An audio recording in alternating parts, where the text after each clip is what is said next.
A whirlwind of a trip for dozens of local veterans on Flag City Honor Flight. Nearly 70 Vietnam veterans are spending the entire day in Washington, D.C., visiting the war memorials built in their honor. And our Dan Cummins there with them on that trip, and he has more on our heroes and what they've seen.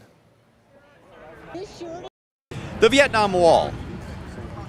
Over 50,000 names. Those who love their country more than it loved them at times. Ed Bidlack from Continental served in the Army late 60s, was awarded 3 Bronze Stars.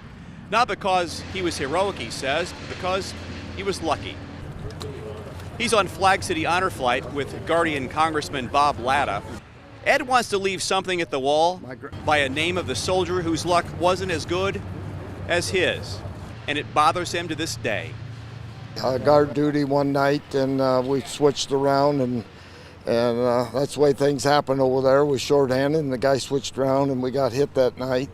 I was up on a hill most all the time, but they still would try to come up, and they threw like a hand grenade RPG in his bunker, and that was a bunker I would have been pulling guard duty in, and he didn't